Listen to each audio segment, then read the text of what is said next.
just start with like you guys have known each other since you were children. How did you guys meet? Does anybody even know how you met, or is it a debate of how you met and what's going on? So we're actually at primary school together. So I was a grade ahead of my wife. So from the same hometown, same neighborhood. So we knew each other from when we were kids. So, but met in Joburg.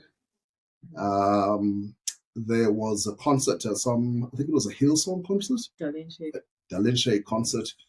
Close enough. So in Bremer. So a friend of mine had invited me to come and let's go and enjoy the concert. So got there after the concert. I met her. Oh, there she is. Had a conversation. We had long chat, and that was it. And we waved each other bye bye, and we then met at home in Mthatha. We met at home, and we were actually at church again. We met at church. So we met again in Mthatha, and we went out a few dates, and rest is history. The rest is history. Wow, that is actually quite amazing. So you know each other as kids, and then you really meet each other when you are older. Like you look familiar from somewhere. That's actually quite amazing. That's the start of our podcast. Welcome everyone to our incredible podcast on parenting. Here we discuss all things parenting. So the challenges of parenting, the success stories of parenting, the ups and downs as it relates to parenting. What we really want to demystify is how do you actually get this parenting thing right? Where do you even start, in thinking about it? What are the resources that can really help you to be a successful parent of a child that actually is respectable in the community? So today we have a wonderful couple who, as you have heard, have known each other since they were in diapers. I don't know if it's diapers or high school, but they've known each other since they were very young, and they are married. It's Fez and Olwethu who'll be talking to us through their journey of parenting. So we are so excited, about it. So let's get back into the conversation. So you guys meet as youngsters, but officially as much older. You get married, eventually you have children. But maybe before we get there, and last one, who said I love you first? He did. He did. Did you say thank you? What was the response? Thank you. I don't know. I actually can't remember. Do you remember? Yeah. Yeah. I'm the one. It's too long ago. Yeah. Yeah. But many years later, there's now children. So you have 3 kids. Can you just tell us about each of your kids? Perhaps just give us one attribute in kind of describing each of the kids and their age as well. So we've got Talita, who is the deputy parent. She's the first one, 14-year-old, dedicated, responsible, can count on, pushes herself to the limits. Then we've got Pau. Pau is 12, getting 12 now in December. And she is the most loving being you could ever come across. She's got a way with people that a lot of people we don't even understand how. It's just a natural thing that she's able to bring people together. She loves people, brings out the best in a lot of people. Very loving girl. Then we've got Sliwa, who she's 3, very bossy, bosses everybody else in the house. Very opinionated for a 3-year-old. And we still watching her bloom, and as young as she is, she knows what she wants, she knows what she doesn't want, doesn't take nonsense. I mean, don't think that because she's the youngest we're all gonna walk over her. She actually sets boundaries and sets what she wants in her life. Yeah, three very different children.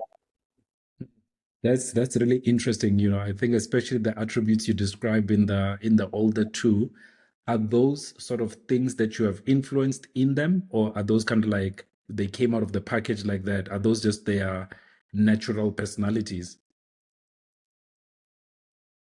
Interesting. I think it's more their natural personalities. They may have picked up some traits from us, but our first daughter, Utalita, is an introvert. She keeps to herself. As my wife said, very reliable, very methodical. Everything needs to make sense. So there, some of those attributes, we also have them. But by and large, I would say that those are their, their traits and their personalities. Our second daughter, our power is an extrovert. So one is an introvert, the other is an extrovert. So again, among the two of us, I'm the extrovert, she's the introverted. So some traits we can see in us, but I would say that it's mostly their personalities. Mm-hmm. That's really interesting. I think there's always this debate about nurture versus nature. So it's always very interesting to know that there are some things that are packaged and then some things that are actually, kind of influenced. I guess when you look at the different ages of your children now, how does your parenting differ across the teen, the preteen, and I guess your bossy 3-year-old? Is there a difference in how you actually approach it? How do you approach it? So the teen, um, there's more sit down, let's talk about it. Let's talk about it. What happened? Um, you know, let's let's let's let's um let's have a conversation about it. Let's have a conversation about it. It's a more mature type of conversation, and it's a more she's a teenager, so she's also beginning to make sense of the world, and she'll ask questions, and it's more a conversation.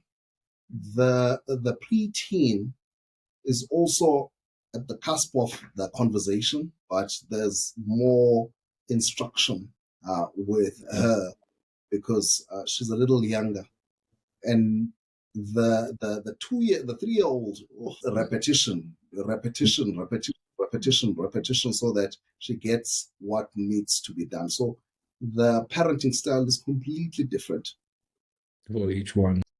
Yeah, for each, based on the state where they are. And it's important to be intentional about those things so that you get some results. There's no manual to these things, but with time, you begin as a parent to pick up on some of the things that work, some that don't work. So those are the things we have picked up over the years. That's very, very interesting. I'm interested having a daughter that is 4 as well.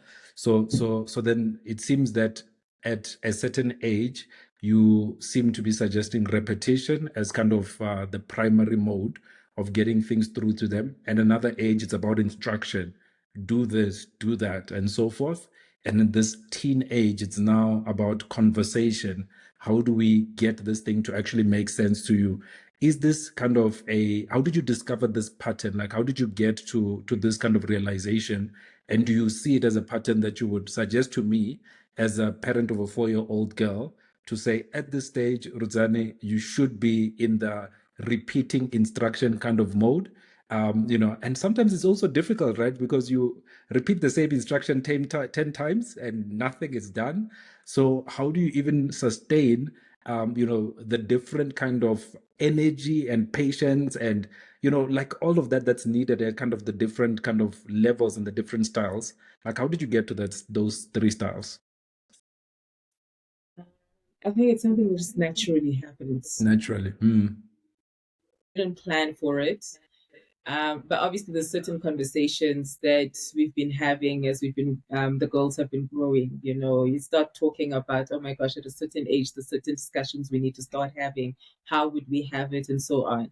And I think at the back of the mind of a lot of things that we want to be intentional about certain things, it then just naturally started playing itself out like that. And I mean, if I look at the 14-year-old, the conversations work so much better with her because she's also going through a lot of changes in her own life, you know, trying to make, I mean, before you had friends because maybe you were all in the team together, but she's getting to the stage whereby she's trying to make friends that actually are good, and she's got her own definition of what good is. And so then, as a result of all of those changes, as an example, that she's going through in life and processing what's happening and who she is, what she likes, what she doesn't like, and who she actually wants to be, it then naturally becomes a conversation. Yeah, just an example. Yeah, just to add what I was saying. So a lot of it with your first child, um, that's where you pick up some of these things. You pick up these things and you learn. Okay, this style works better for this age group, and as they grow, okay, no, we need to move on to this. But by the time you get to the next, almost you've learned what to do and what not to do on the first one. By the time the last one arrives, you almost have a formula that you are using that it works for you. So it's something that we have had to learn over. Guessing the bossy one has entered has entered the space. Yes, the boss is here. Yeah. Yeah. No, so I guess your point on, you learn a lot on the firstborn. It explains why as a firstborn I have so many scars. I now get it. I was the experiment and the lastborn has no scars. It makes a lot of sense. But you've mentioned this word a few times, and I want to just double click into it in terms of there seems to be intentionality in the parenting. Like, what does it mean to parent intentionally? What are you intentionally parenting towards? Like, I just want to understand that word and how you guys have thought about intentionality in your parenting. Yeah, so intention is important when it comes to parenting. It's not a trial and error type of thing, throwing mud against the wall to see what sticks. You need to um, go out there, with a particular end in mind. You are doing this because you want to help her with this. There's almost there's intention behind every decision, every conversation, because you want a particular outcome. So I'll make an example. When it comes to repetition, I spoke about repetition. There is intention behind the repetition so that she gets it.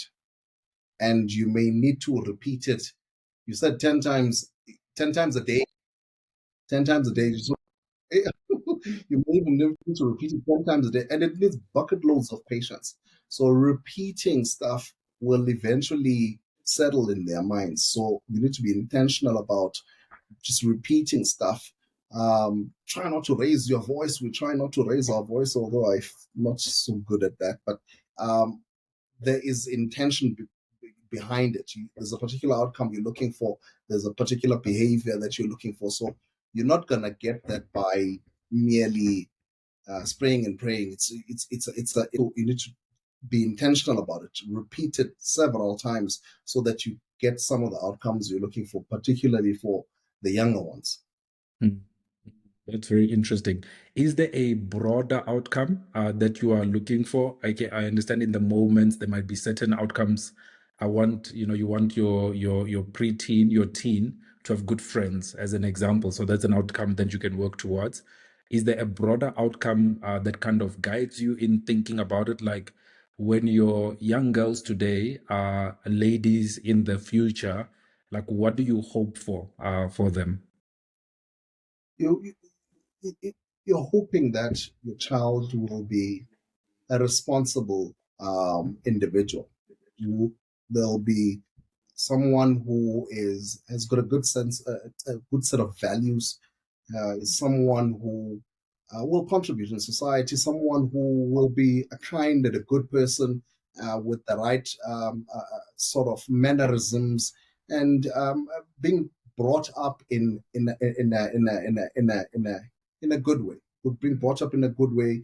I think as a family, these are some of the values we live by. Integrity. Someone who has integrity, be truthful in how you come across. So all those things are quite important to us.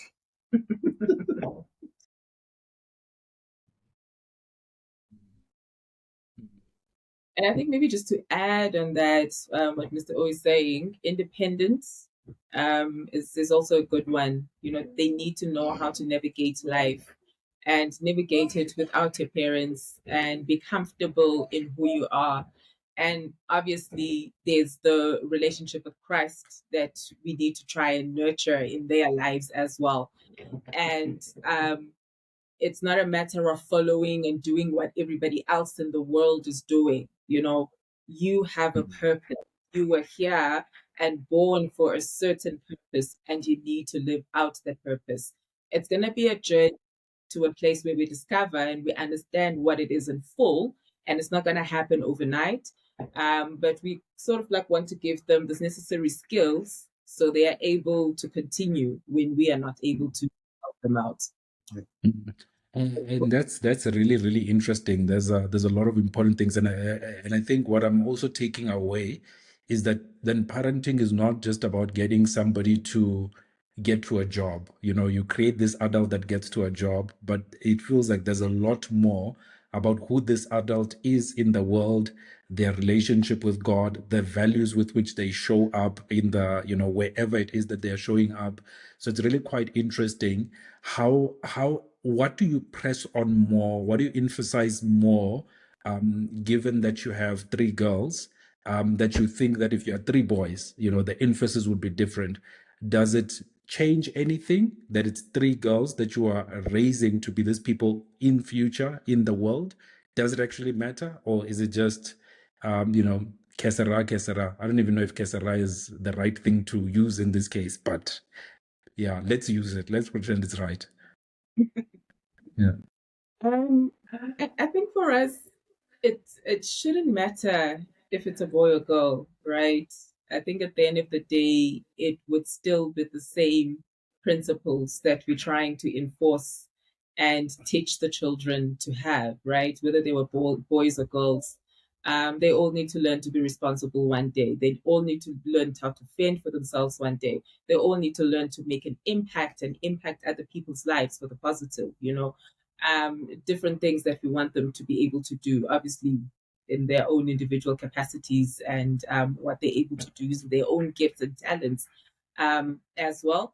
The whole boy girl thing, it shouldn't matter, you know.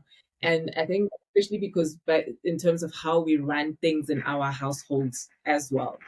So typically a lot of people would expect it's the woman that cooks, cleans, washes, and does all of those things or takes care of the kids.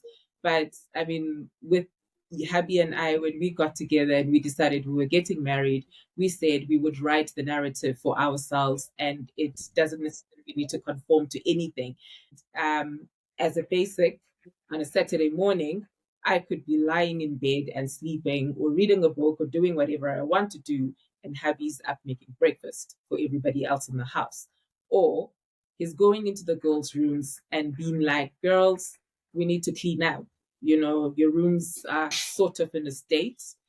Let's all work together to get to this. So I think because we never really gave each other roles and this is your responsibility because I'm the man, I'm only going to do this and you do this part. And we always kind of like shared responsibilities.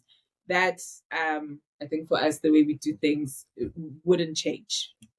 So if we had I don't think there would have been a significant difference in the way we are bringing up the kids. There wouldn't be anything significant. Obviously, we don't have a son, but there wouldn't be significant differences. It would be the same values. It would be the same um, upbringing. It would be the same things that we focus on to make the kind of children that the Lord would be pleased with. No, that's really quite quite insightful, because fundamentally it's about the person and who this person is, regardless of of the gender. So that's really quite interesting. I want to also then double click specifically into a point you mentioned earlier, just relating to your teen daughter, who is now, it's no longer we are friends because we're in the same class, but it's friendship by choice. Which is very interesting, by the way. I had not thought about that as a specific stage that happens in the child. Because right now, when there's a birthday, the whole class is invited, right? We must all go. So at that age, it's no longer the whole class invited. You select who comes to your things. So it's really interesting. I think in the context where children are influenced by social media, there's a lot of peer pressure, especially even on girls around body image, issues and so forth, which, as you get to the teenage age, I think you become more exposed to. How are you, influencing, kind of your teen daughter, your preteen daughter, just as it relates to, what does it mean to actually even make good friends? What does that look like? How do you handle peer pressure? How do you have confidence in your body, in your looks, in your everything? The social media crazed age tends to be critical about, regardless of what a person even looks like, right? There's something that they want to point out, there's a comment that they want to give, and so forth. How do you help them to navigate, that complicated world? Let me start off. So it all begins in the household.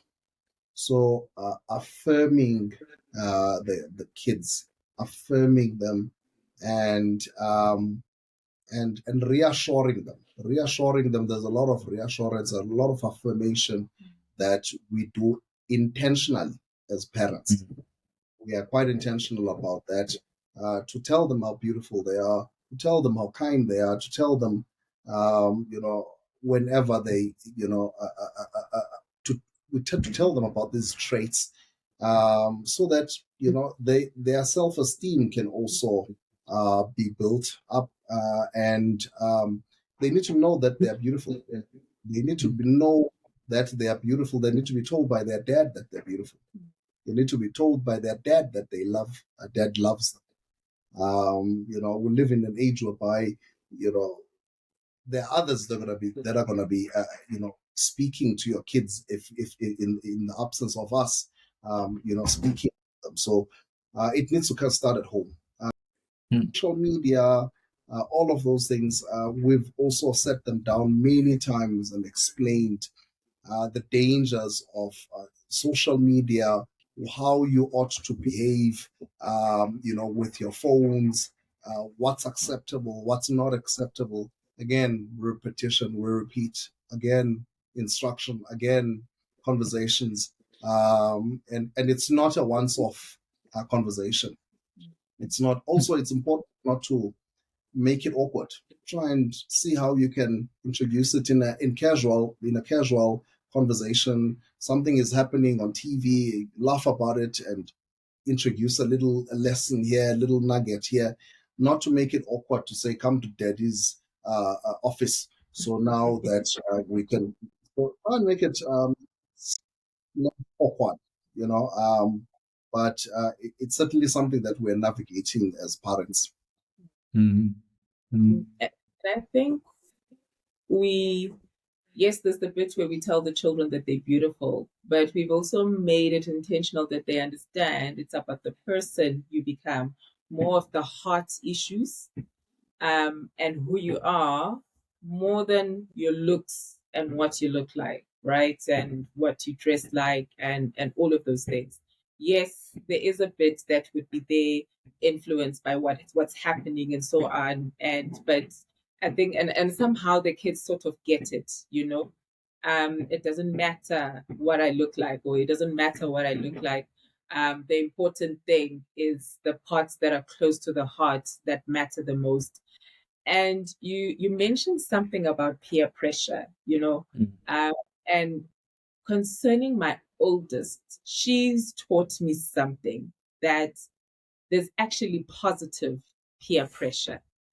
And if we would allow that to come out a lot, you know, as opposed to always looking at peer pressure as a negative, there's so much benefit and so much good that could come out of that. You know, I think we first started seeing it when she was in grade 1 or grade 2. And I think she must have been 7. She was about 7, 8 at that time. And obviously, there was a lot of things that she'd get anxiety attacks about and wouldn't want to do, and so on. But the moment she'd see her friends do simple thing as participating Mm. at or a swimming gala, and she'd look at it and she'd be like, oh, so and so is able to do it. I'm then able to do it, you know? And I've watched her grow through senior primary. And I remember the one time they were having a problem with a specific friend at school that they felt that was sort of bullying the whole entire group, you know? And by the time we heard about it as parents, they had gone and reported the child to the guidance teacher at the school. And not because they're trying to be strange and funny about it or get the child in trouble, but they were saying that so and so has certain behavioral or certain tendencies that they do.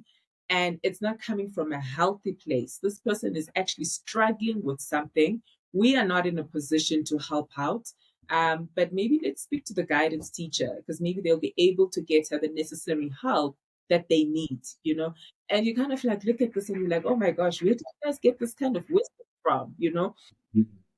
Um, it's almost like the friends, the young girls, they want to do silly things, and you know, like every other young girl does. But I've actually seen the positive peer pressure. We've watched it in their schoolwork, you know, and in the sports fields. You know, it's a group of friends.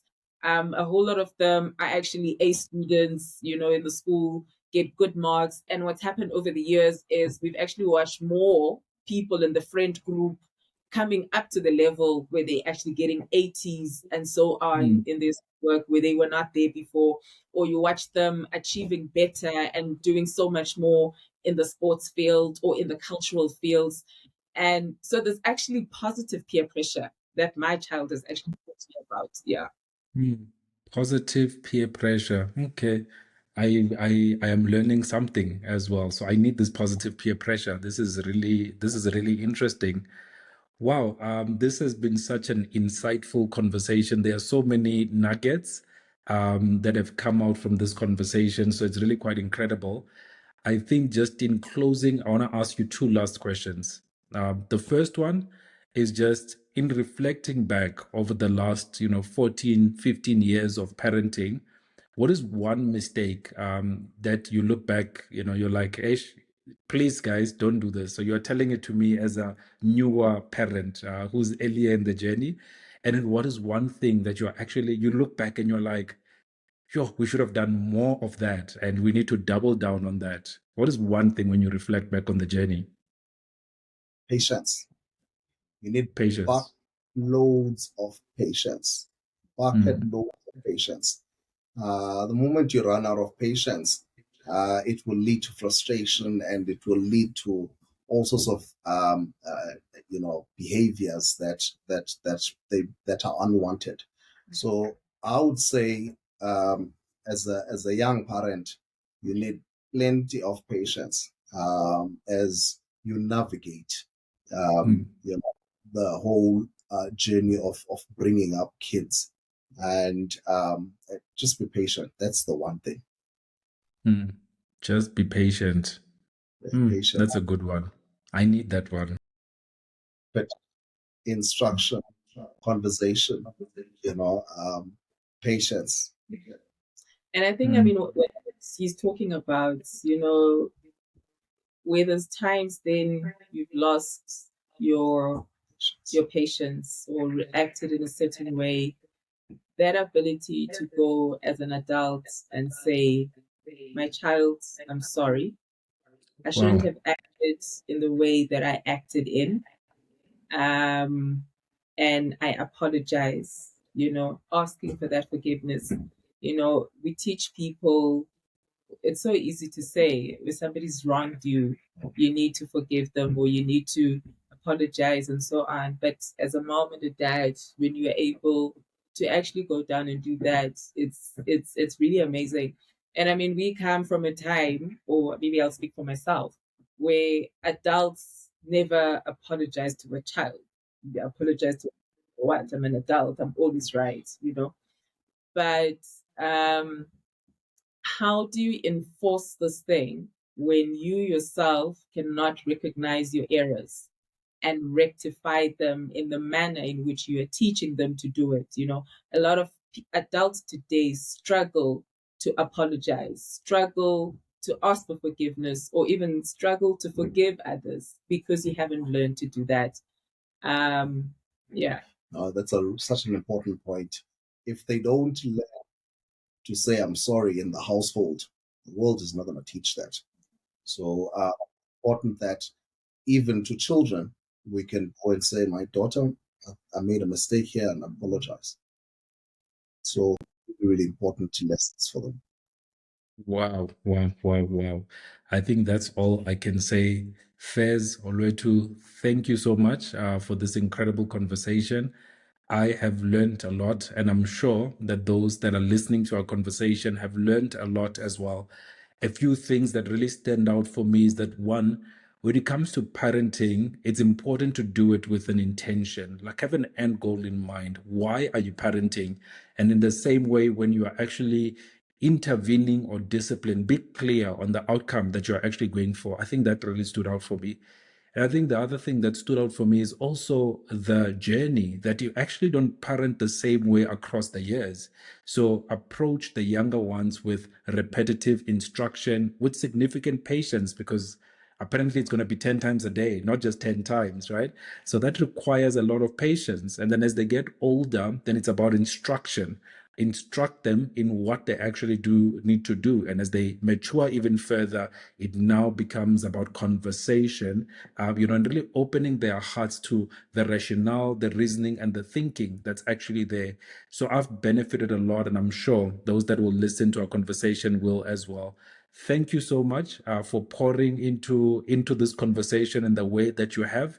Highly, highly appreciated. I've taken a lot of notes. I'll come back with many more questions, but I'm full for today, and I think I'm ready to parent until 15. I think I'm covered until 15. So I'll come back. When I get to 15, I'll come back to see how do I get to 30? What does that actually look like? But thank you so much. Any final thoughts from your end, just to say this is the last thought that I would want to leave with people who are much earlier in their parenting journey or at a similar phase, but experiencing significant challenges, just to say this is the one kind of sentence that I would leave you with. All that repetition, all that instruction, all those conversations, they do pay off. They do come out at a time when you least expect it. You'll teach a child a lot, and you actually wonder if they are even understanding some of the things that you're saying. And at some point in time, it comes out, and it's really been a beautiful thing to watch my children go from being toddlers to being younger ones, and eventually watching them being preteens. And a lot of what that we've been teaching them, they've actually kept it. Um, it's a just be patient. It pays off, I guess. Yeah, there's no formula for parenting, but it's important to just stick to certain, the values that you live by. It stick to certain principles. Stick to the path that you are on. It may not look like it's going in. It may not look like they are listening, and when you are repeating, but trust me, it's going in. I mean, I look at Vernac. We for the longest time we spoke Vernac with the kids. They would look at us. You'd think it wasn't going in. We would be speaking Vernac for years. And, yeah, it does eventually go in. It does eventually go in. We're still on that Vernac as well. It eventually go in. That's amazing. That's amazing. Yeah, and I think one last thing, you don't raise children by teaching and talking and telling them a lot of things. You actually need to be doing a lot what you are actually trying to instill and enforce in them, because they learn by hearing and they learn also by seeing. Not do Sure. what I say. It's do what I do. I thought that was the modeling for parenting. You do as you are told, not as as is done. No. Okay, I know. The road ahead is still long. Thank you so much for listening to our incredible episode on parenting with Fez and Olwethu. This is another production by Every Nation Midrand. Our church details will be appearing right here at the bottom of your screen. Feel free to visit us every Sunday at 9 a.m. And do subscribe and like for more content that we have on this channel, which is very wholesome and targeted at feeding your soul, feeding your spirit. It's been an incredible conversation. We will see you in another episode as we talk more about parenting and the challenges, the excitements, and the joys that are in that particular journey. Thank you so much.